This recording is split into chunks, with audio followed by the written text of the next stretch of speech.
Hey Leon, what up though?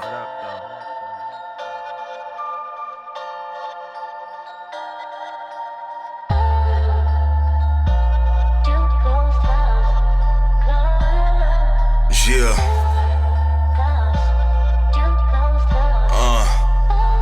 Yo. Hi, I'm Ashton Pemberton. And I'm Craig Scott, and this is our show, Beyond the Divide, where candidates will talk about Black political thought from the past, present, and future. And for our very first episode, we're going to talk to Carla Franklin Richards and Irving Allen. They're both running for City Council at Large here at Greensboro. Candidates will talk about the issues of the day, the passions around them, and so much more. So we are very excited to see what happens today on our show, Beyond the Divide. Yo, you know the game been told. If I was you, then my soul. I'm Craig Scott, and this is Beyond the Divide, and we are here this evening with Carla Franklin Richards. Yes. Thank you so much for your time, and thank you for giving us this opportunity to talk to you about your upcoming campaign. Yeah. No, thank you for having me. Yeah, so we're currently in the midst of early voting in Greensboro. And I'm running for City Council at Large. What that means is that I would represent the entire city, all 5 districts. In Greensboro, there are 5 districts, and then there are 3 at-large people elected to council, and then there's a mayor. And so collectively, they make up the city council, who then runs the city, or at minimum, hires the city manager, hires the city attorney, who then hire everyone else. And, that system should be a system of oversight to make sure things are running effectively, on time, in budget, in Greensboro. Okay. So the first thing I want to ask you about is when voters go to the polls during early voting and on October 7th for the primary. Yeah. Which name is going to appear on the ballot? Okay. Carla Franklin Richards? Yes. Or Carla Franklin? Carla Franklin. I'm married. And so my married last name is Richards, but I kept Carla Franklin because that's who I was professionally, but I'm Carla Franklin Richards also. But they will see Carla Franklin on the ballot. Okay. Yeah. Yeah, I thought that would be, very, very important. Absolutely. I want people voting for the right person. Right, yes. exactly. So, in a nutshell, just as a warm-up question, if you will, why are you running for City Council at Large? I'm running for City Council at Large because I want to be the change. I want to be part of the change that needs to happen in Greensboro, which, in my opinion, is a city in decline. There, over the past 20 years, and I've been gone for about 25 years, I think our city leadership has made decisions that have impacted the types of companies that wanted to headquarter here, have impacted even, entertainment and sporting events that used to be here, like the ACC, and we lost NASCAR. We had an opportunity to have NASCAR. From my understanding, we had an opportunity to have NASCAR, but we lost that to Charlotte. Now that might have been, or that Mecklenburg County area. Right. That might have been longer than 25 years ago, but there were a set of decisions made to keep Greensboro smaller and quaint. And this was at a time where you had giants in the city that were in milling and tobacco, insurance. And what has happened over time is that those industries declined. And there wasn't a really healthy plan to figure out how we were going to bring new industries that would employ people with high-skilled jobs at middle-class wages. And so what has happened over time is that, we still do have a lot of great companies here, don't get me wrong. There are a lot of major employers, but our city leadership hasn't been actively trying to recruit companies, and that impacts our ability to recruit and retain young talent from our area universities. That impacts our tax base, right? If you have, if a lot of the higher wage jobs go elsewhere, then that's less income tax, that's less corporate tax that we can collect. But they've not been proactive at all. I would say they've been reactive at best. Even the new Jet Zero deal. Okay. It is my understanding that they had nothing to do with that. Wow. And they will talk about, the 14,000 jobs in the Jet Zero deal, but those were our state senators.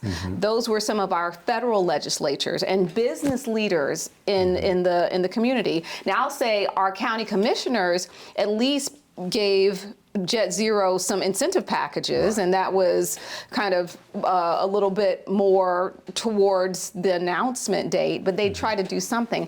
I don't know that our city council has done anything for Jet Zero, but there are people out talking like they have. And I mention that because part of the prosperity of a city is having a healthy array of industries and job types, and we don't have that. But more importantly, we also don't have great public safety. And so these are things that I saw as part of the decline. So why have I run?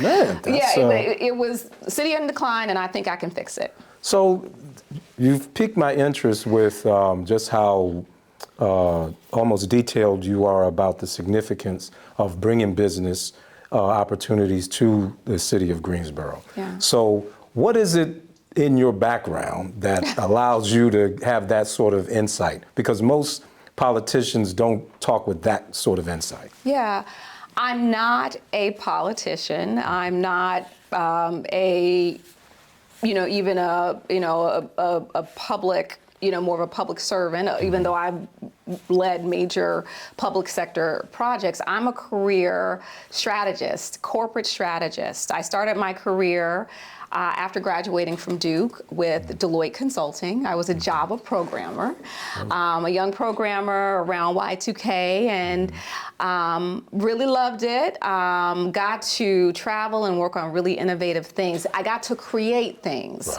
I had timelines, and when I was leading teams, I had a budget I had to stay within, and I had to be thoughtful about that. And so I learned a lot about business. Then I decided, well, I want to know why certain decisions are being made at the top. Why are we investing here versus here? So I decided to go to business school in 2006, and I started Columbia Business School then. I moved to New York, where I spent 2 years. It was a fun time, and I learned a lot. And I graduated with my MBA in international business and finance. So I'm very quantitative, but I also, from a strategic standpoint, I know how to kind of define a vision for a particular initiative or for a business organization. So I then went on to have a career doing that for some really cool companies. Wow. Yeah. That's very impressive. Thank you. So you said that you're not a politician. No, I don't consider myself. So a is politician. this your first race? It is. Okay. It is. Yeah. Now, it's very interesting, the race that you decided to pick as your first race. Yeah. Because this is a very crowded field. There are somewhere almost like 10 candidates running for those 3 seats. Yes. So what is it about you that you think will make you stand out in a crowd like that? Now, mind you, in that crowd, we have incumbents like Hugh Halston and Jamila Pendar, people who they are pretty much kind of expecting to, win one of those 3 seats. Yeah. So what is it that you can bring to this race that will make you stand out? I bring an ability to think outside the box and execute on a solution within a budget and within a timeline. And that is really what running and managing city services should be about, right? Having a plan, the things that you're going to focus on. You can't focus on everything. Part of the issue with our current city council is we have some very talented leaders on our city council, and they are really skilled in, a variety of different things, including nonprofit organization management, some community activism, in there, some city government or government background, or even education. Right. But the real issue is those, the skill set that comes with those experiences don't always bode well to really running a efficient and streamlined city. Or organization, I should say, running a streamlined organization. And a city is an organization. So basically, your argument is because of your business background, you have a very keen understanding of economics and how that works, that's going to make you basically more qualified. Maybe we don't want to use qualified, but that just gives you an edge on solving the actual problems here. Is that the idea? I believe that it is my business background that is different. Because I have a very vast business background in a number of different areas. I'm truly a management consultant, and it's a very rare skill set. Right? And you don't often find management consultants with my skill set and my background here in Greensboro. And so I think that I would be an added benefit to our city council. And I don't think anybody else in the city council has my background. So let's delve into that a little bit, because I'm hearing all of the positives about your background and all that, and I think you're spot on. However, we are living currently in a very anti-establishment political environment. Now, how does someone who is a graduate from Columbia Business School, a Delta soror, a former executive at major corporations, how will you be able to push back against any skeptics or critics who basically will say, well, she's just going to be another establishment type city council member? Well, first of all, I'm not a part of a party. And I think that is also a differentiator. There are some other independents running in the race, but I truly am independent. I was a Democrat for many years, and I became somewhat disillusioned with the direction of the party. I also, myself, I realized over time I should be voting on policy, not party. And so, I left the Democratic Party, and I think that is also, it released me from any obligation to follow, an agenda or to push policy that I don't personally believe in. So that allows me to be, someone who can stand up and be the sole voice in the room that will say, no, this is not going to work, and to lay out a case for it. I don't think. So not to cut you off, but I'm very interested to know what were the policies or the direction that the Democrat Party was going into that you felt, you became disillusioned with? Oh, there were a number of things. That you would be willing to talk to us about. In a nutshell, there was a focus on things that I felt were not necessarily relevant to the masses, right? The average person. I came from East Greensboro, and I grew up around families that were really hardworking, middle class, working class people. That's something I really valued about my childhood.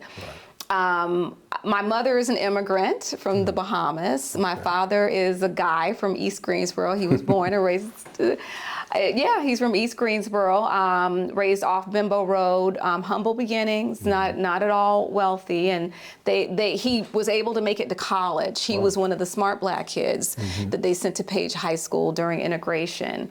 And he made it to college. I just feel like I'm a regular person, and my beginnings in Greensboro have, kept me kept me grounded. And I think it also allows me to identify with the citizens a bit more, even though I've worked all over the world, worked all over the nation. Yeah, so I hope I answered the question. No, you did. Okay. So logically, the next question is, why didn't you become a Republican? Well, let me say this. There were many things I was dissatisfied with the Democratic Party about, but one of the biggest was I just felt like there was a very toxic nature in which Democrats often engage the Black community. Some of the things they support in our community are directly hurting our community. Right. It's almost like they're using the Black community. And, over time, and, I'm a woman of a certain age, I am not driven racially. I mean, I am. I'm a Black woman. Don't get me wrong. I was raised a Black woman. But I'll be honest with you, I've had great opportunities from people who are white, Asian, various races and ethnicities. And so there was a polarization and kind of siloing, tribalism that I did not like. And, if we're going to be tribalistic and we're saying that, we're allies, why am I seeing you advocate for policies that are destroying our children and destroying our communities? Wow. That's a very good point. Yeah, the defund the police policies, fighting school choice when it's, we want to turn the public schools around, but the latest, scores from the NAEP, which is the National Report Card, which was released by the Department of Education, or analyzed by the Department of Education before Trump even took office, showed that the kids in 2024, those kids, 8th graders are doing just as bad. The average American 8th grader in public school is they're performing at the lowest reading and math levels in decades. I think reading levels are below or at what they were in 1992 before I graduated from high school. And so, what's going on? We have, and our community, poor and underserved communities, regardless of race, but, specifically the Black community, our kids are doing the worst. Why are we lying about that? Man. So listen, you mentioned defund the police, school choice. Now, my understanding is over the weekend, you had some confrontation and pushback about your positions on that. Would you be willing to tell our audience about that incident? Sure. And I want to say this. I mentioned defund the police, and so keep this in. I'm the mother of 3 Black boys, and I love them more than there are stars in the universe. That's all there is sand on the beach.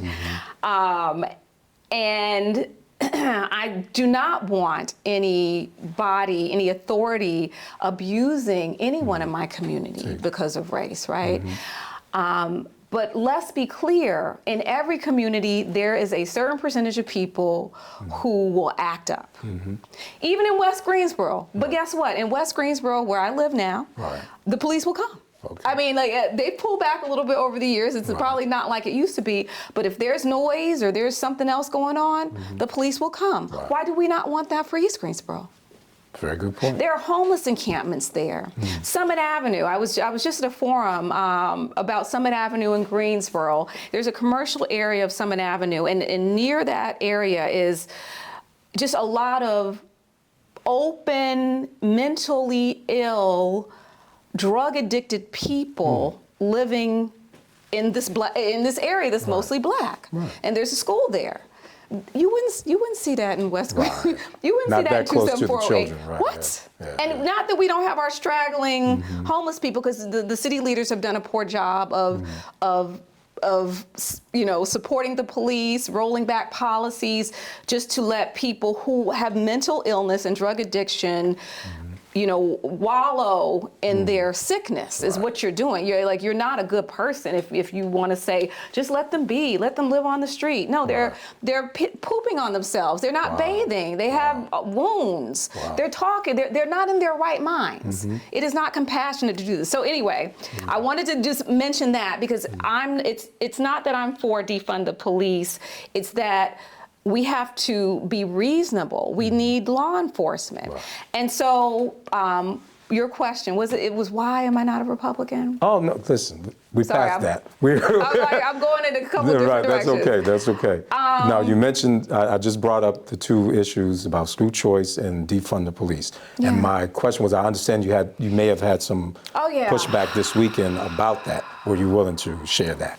Well, I get pushback in general, and I've done an article on this with the Assembly, the thread in Greensboro. So, where I openly talked about, I'm getting the most pushback from people, not necessarily Democrats. I still have great Democrat friends, but these white far left liberals, they, like these seething, angry, unfortunate people, and the root of that is they don't like black people leaving their party and having an independent thought that does not align with whatever they prescribe the current policy flavor of the week to be.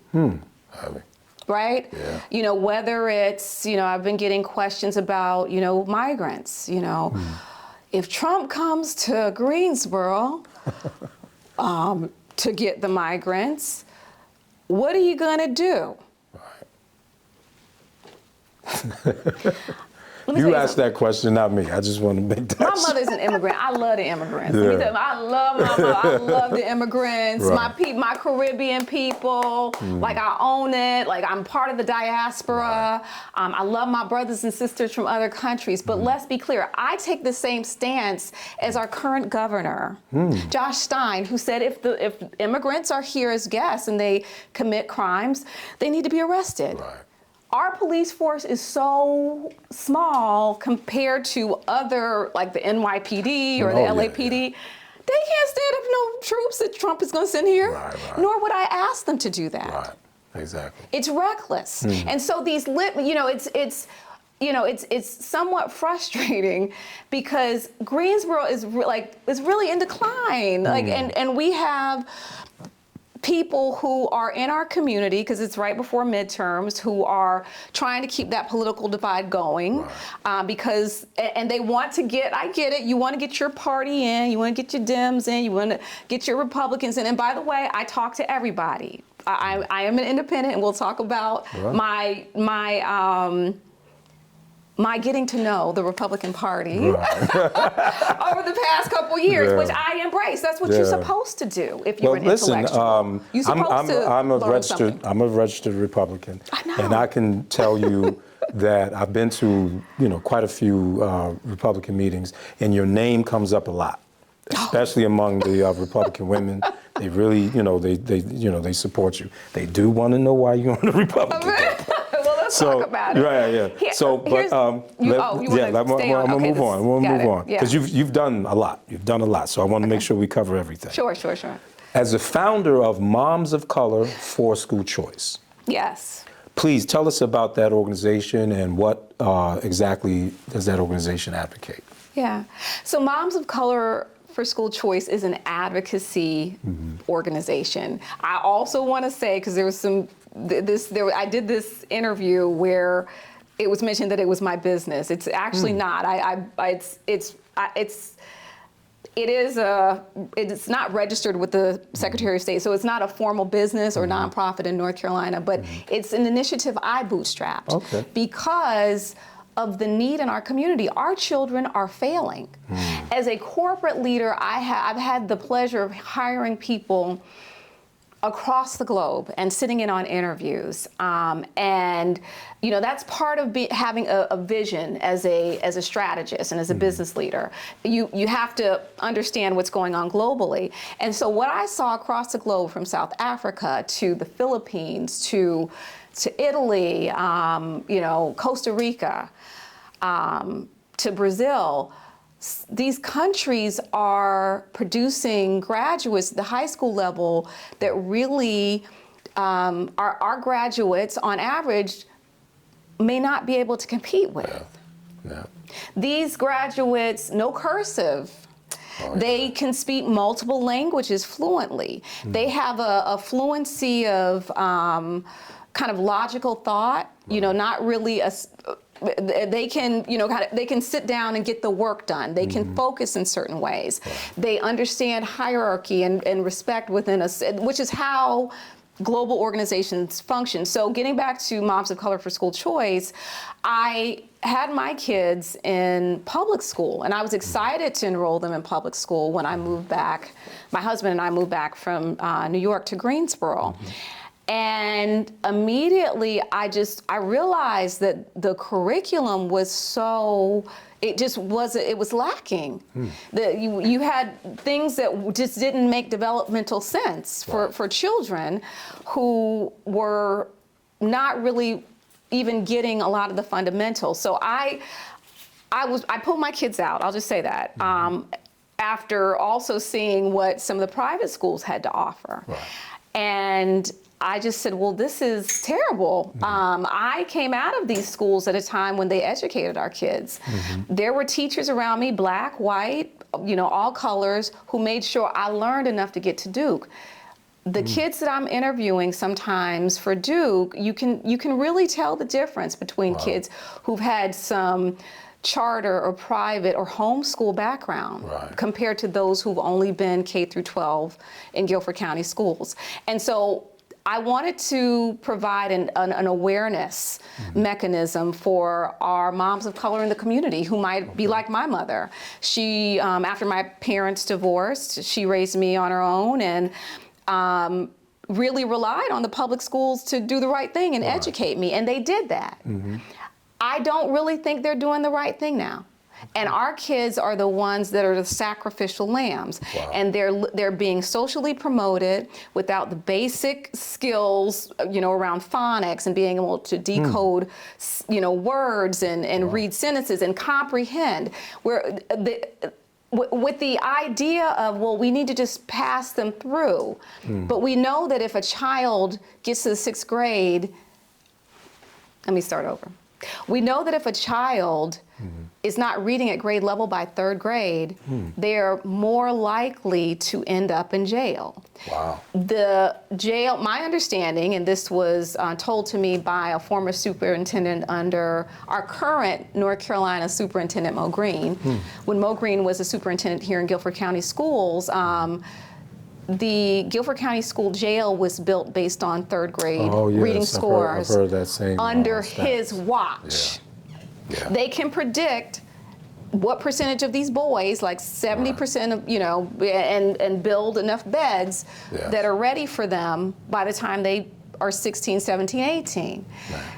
And we could do something about that. And I think it's almost criminal. We want to provide people jobs in the schools and in the prisons, but not at the sake of our children, especially disproportionately our black children. Very good point.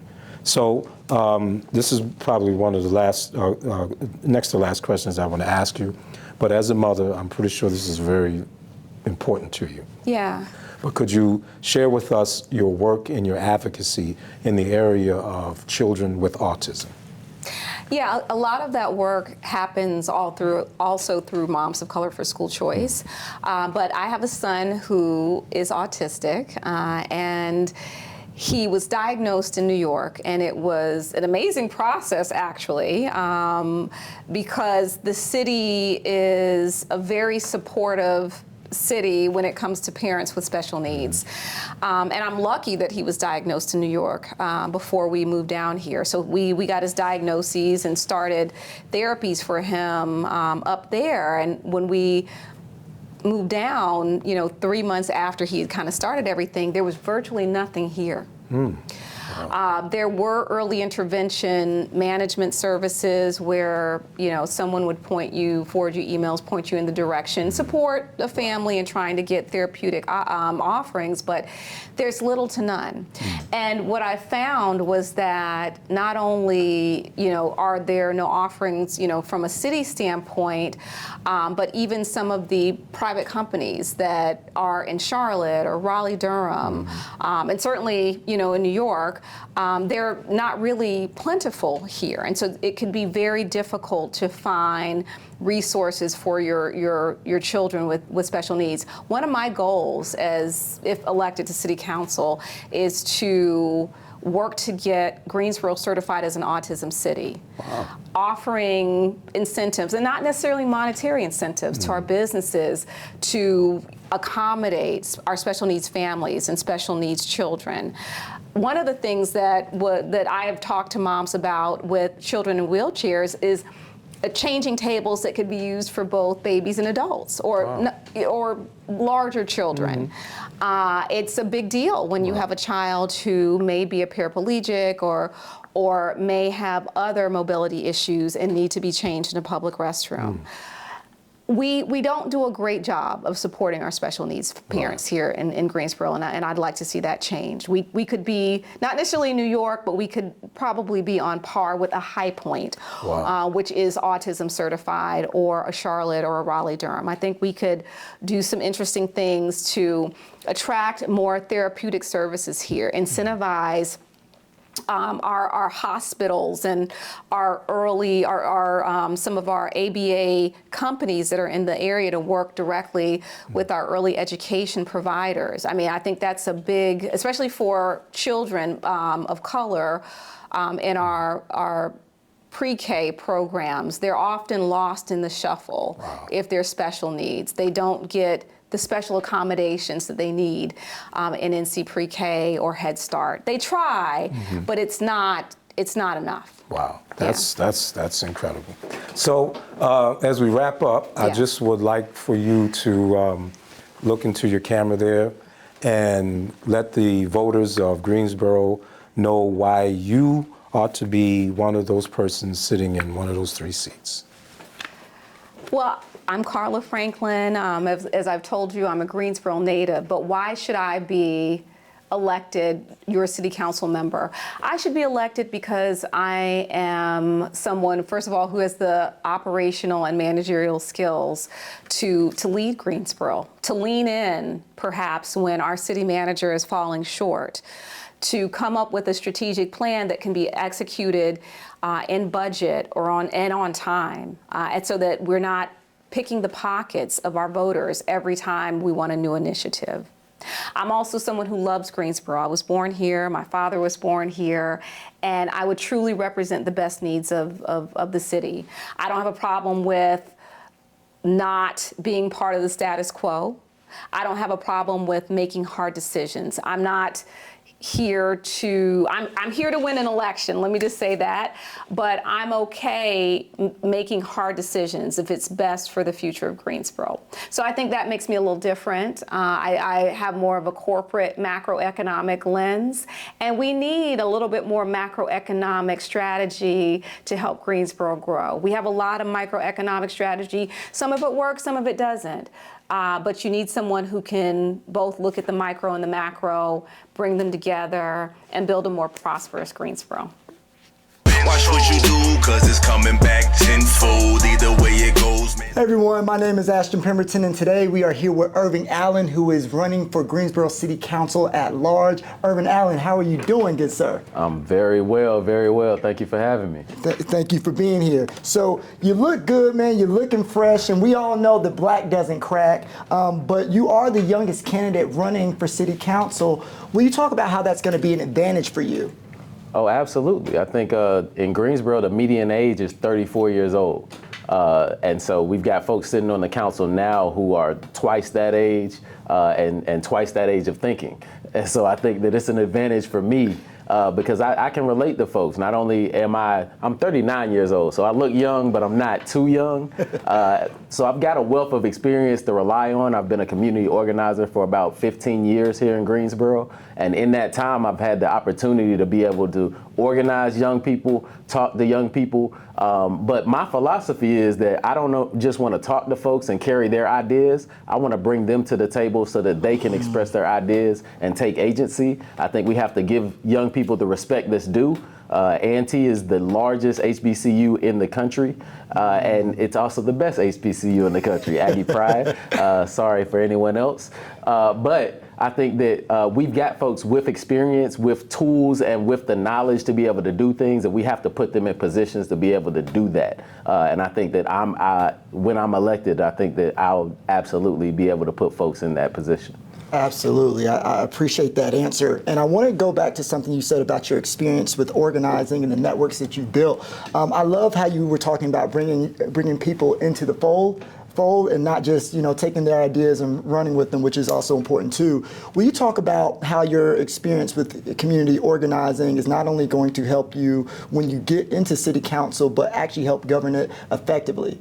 Oh, for sure. I think, 15 years of organizing experience, I've not only been able to sit at tables, but I've created tables. My job as an organizer is to build sometimes awkward coalitions with folks who you may not think have those same type of ideas or may not align. But we have to find those intersections where we can do the work. And that's what being in community is. It's not always agreeing, but it's coming to consensus based off the facts and the lived experiences of folks and making good decisions based off of the information that people have. That's what I've done for the last 15 years. So I may be the youngest on the ballot, but I've got the most community experience getting my hands dirty from the community and local level to the state level to the national level. I've worked on national campaigns from Nevada to Michigan doing just that, giving people information about what they need to do to change their communities and then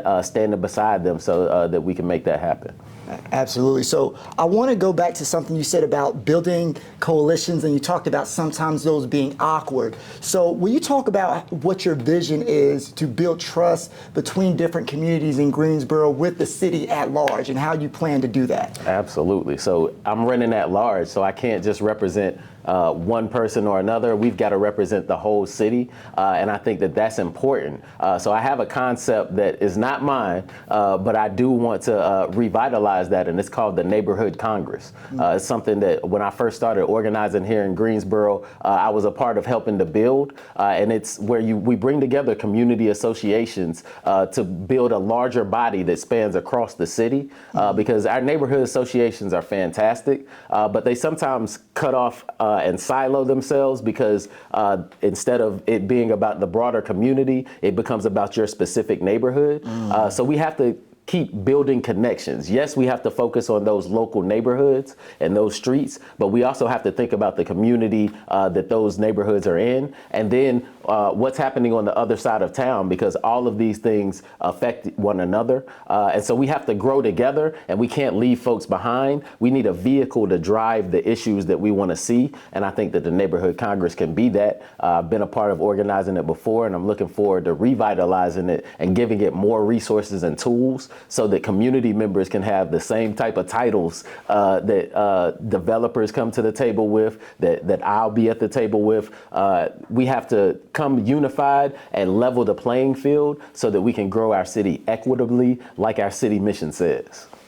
Absolutely. So I want to talk about your legacy with this work, right? And your connections to this legacy. So many people might not know this, but your Uncle David was one of the original A&T 4 that actually helped desegregate Greensboro and was the motivation for desegregation across the country. What does it mean for you to be running with that being connected to that legacy? It's something that's deep for me and very personal. I come from Greensboro, but I remember a time when the A&T 4 weren't as heralded as they were. And I say the A&T 4 because the structures that they organized and fought were the city of Greensboro. The city of Greensboro was segregated, and we had to break that cycle. And it wasn't politicians that came to the table. It was the community, students in particular, young people standing up and organizing to create that change. So that legacy lives within me, from my uncle to my father to my sister, who's an organizer as well. But I think specifically what it means for me is that it's a full circle moment. That Greensboro is really trying to turn the corner. But I think to do that, we have to acknowledge our past, and we have to take accountability for some of the things that we've done. So we've absolutely created poverty zones in our community by the way that we've developed, and those are vestiges of segregation.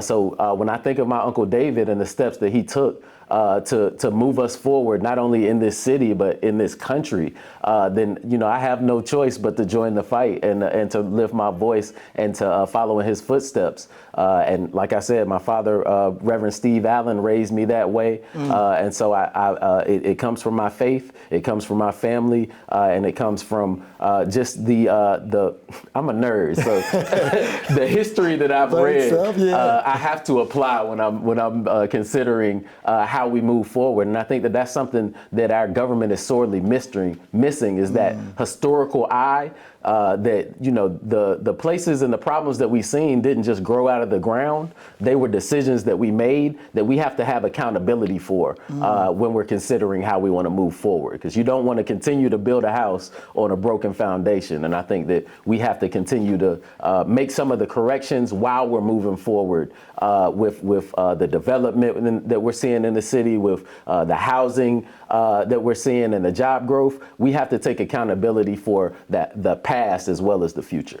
Absolutely. So I love what you were talking about in terms of making sure that history isn't erased, understanding how we got here from there, and not being oblivious to it. Will you talk about the importance, and this is my last question for you, talk about the importance of politics for people who might not necessarily be invested or think they should be invested. Politics is not something that affects me in my everyday life. I'm going through real struggles day in and day out. How are politics going to be relevant towards me? What would you say to that person or to that population of people? Yeah, I talk to those folks all the time, and it's very interesting to me because folks that say that they're about their bag, they're about getting money, but then they say they don't do politics. Politics is just how we spend your money that we take out of your check. So if you're not interested in that, then, that's fine, but that's all that interests me because that is going to shape how our communities look. It's going to shape how our schools are funded. It's going to shape how our communities are policed. It's going to shape all of those factors that you interact with on a daily basis. So you may not do politics, but politics does you every day. Goodness. So this has been great. Thank you so much for taking the time to sit and talk with us. Where can people go if they want to find out more about you and what you stand for? Absolutely. You can go to my website, which is irvingallen.com. You can check us out on our social medias, Irving Allen for Greensboro on Facebook, and Irving at Large 25 on IG and TikTok. Got to be on TikTok. Absolutely. Well, look, Irving, thank you so much, and we are wishing you the best of luck. Go and get it. Thank you. Watch what you do, cause it's coming back tenfold. Either way it goes, man, All right, so we just finished talking to Carla Franklin Richards and Irving Allen about the importance of voting in local elections. Craig, tell me more about your thoughts on that. They say all politics is local, right? So, there was I don't think there was a better demonstration of just how important that local elections are than listening to their different perspectives. It was very dynamic interviews for both of them, and I think they both touch on coming from different perspectives, but they both touch on how important change is and how things have got to kind of go in a different direction. But it's always fascinating to see two people talk about the need for change, but a little different how they see that the change ought to be. So that was very, Very important. Absolutely. I like to think about it in the sense of it's not about cream, it's about preem, because policy rules everything around me. I look at policy like air. You can choose not to acknowledge its existence, but what you cannot do is act like it doesn't impact you, and you can't control how it impacts you, right? And so in my interview with Irving Allen, he talked about these things, but if you let's make it local, right? So we're talking about the Bridgeport Park or the Bridgeport landfill, and if that's not properly cleaned, that's going to have a direct impact on local residents. That's something that policy impacts. We want safer neighborhoods, but that means that we have to have more crime prevention. And that means that we have to have more trust between local authorities and the community. That's something that policy impacts. People want better schools, so if you want mentorship programs, better academic programs, more funding for the schools, policy. Or even if you want things like better parks, transit systems, and more economic mobility, all that's wrapped up in it. And then I also think that it's super important to think about during and throughout the course of history, all these marginalized groups were stopped from voting or limited or restricted in some capacity. Whether we're talking about people of color, whether we're talking about women, formerly incarcerated folks. So we have to understand that there's such a power that folks realize that communities have to be able to look at anything going on and say, hey, we can come together, we can rally, we can organize, we can protest, and we can rattle this system up. And so I think that if you ignore your power in local elections, all you're doing is giving people the power to suppress you who've always wanted to keep you down. And so local elections, it's a must. No question. It's a must. Plus, I think it's very important seeing both of these candidates come from that marginalized community. Carla, was born here, raised here, but she was able to kind of, matriculate, pull herself up, go to these various prestigious universities, because at the time that she went, the public schools, in her words, were a lot better. So she's, she definitely pointed out the need for how those public schools need to be improved.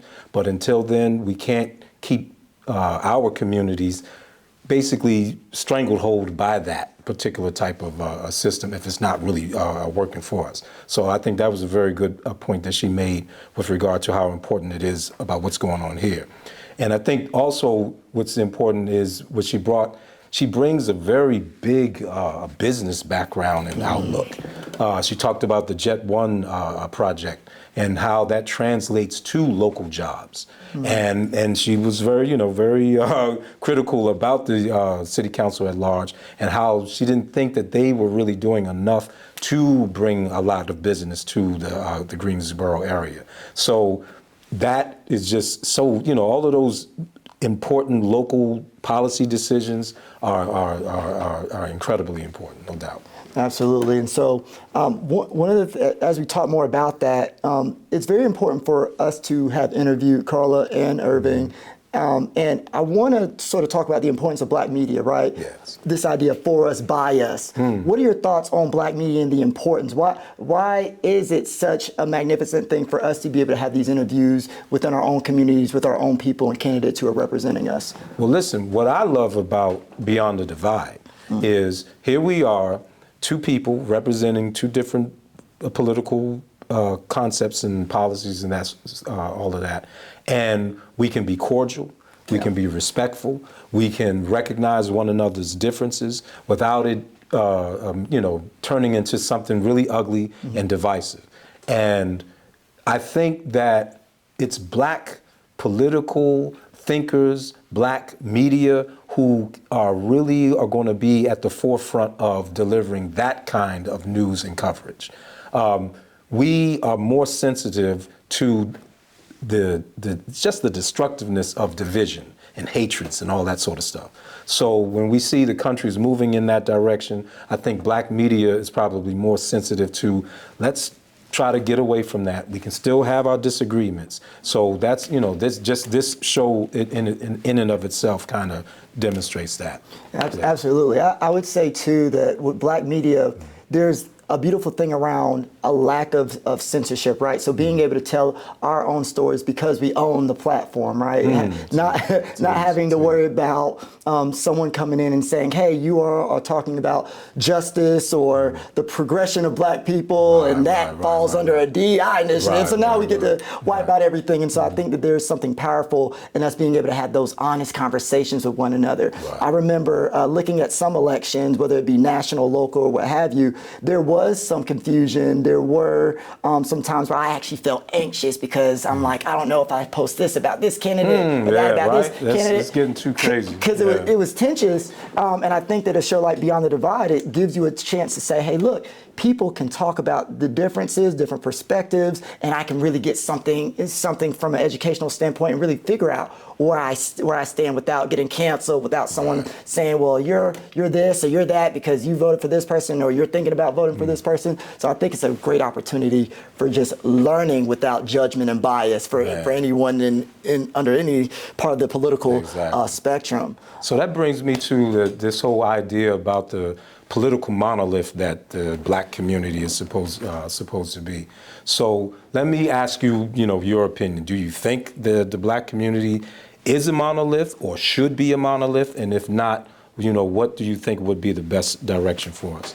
Absolutely. That is such a great question and so layered. I think that first and foremost, no community, no group is a monolith, can be a monolith, should be a monolith, right? And as I was speaking to Irving, it was very clear that when you're trying to make real change, right? It's important to be able to acknowledge those differences so that everyone can come up together, right? And so I think that when we're looking at what black people should do, it's always been about, hey, how can I see the difference in you and figure out how to create a world where you can get what you need in terms of the basics, your safety, peace of mind, less anxiety, an opportunity to be prosperous and thrive for you and your family. I think that possibility is something that all of us can achieve if we're working together. But it doesn't mean that all your needs are the same as my needs and all my needs are the same as your needs and all my desires are the same. But I do think that there is a world where everyone can be stable, can be happy, and have an opportunity to flourish and thrive. And I think that sometimes with not only black folks, just any group, you can think, hey, it's one thought train, one answer. One of the biggest things that I learned as someone who has a lot of friends and who have a lot of different political affiliations is you'll go in these groups and they won't get along with each other, even though they they hate each other sometimes, right? And I've been fortunate enough to sort of get some of the behind the scenes stories on that. So even people who have the same vision and goal, they might even have the same way to get there, but they might not get along, right? And so I think that we have to remember that not only are we not a monolith, but even if you want to get to the same goal in the same way, you might still have tension with someone. So there's always a way to pinpoint where we can all make it work. But I do think it would be dangerous for all of us to say, hey, we all are black, and so there is one way, because I think there's always room for improvement and growth. And I think any black person from any political party would tell you, hey, there's always room to improve, Now, what's interesting, though, is that we don't like being characterized as being monolithic, but we do have some monolithic tendencies. I mean, we have to deal with the reality that the black community does vote disproportionately, I would say, towards the Democrat Party. And listening to Carla Franklin, she's kind of showing the struggle, if you will, that you kind of have to go through to break that monolith. She didn't want to get into a bunch of details, but she was very clear from her passion and her feelings that she was conveying that she gets a lot of pushback, especially from the black community. But what I'm encouraged by is, though she's getting this pushback, it's not gotten just totally out of hand. She's and in fact, what I've found interesting about the point that she made, some of her strongest critics are actually coming from the white communities, which I thought was very interesting. So I take all of that as being encouraging, that the black American community here in Greensboro are open to different positions, different policies, and different opinions, definitely. No, absolutely. And I'm thinking, and something that I'm thinking about as it relates to that is when we're thinking about black folks and political parties, I think that there is always and should always be room to think about, as a collective community of folks, if you're Democrat, Republican, Independent, whatever you are you finding a way to like serve the community? And if you're not, how do we hold you accountable? Exactly. No, if I've been a Democrat my whole life, it doesn't necessarily mean that you just get my vote. Right. I think there should always be pressure on any candidate, regardless of who you support, to be better. And to be better than you were yesterday, a year ago, 4 years ago.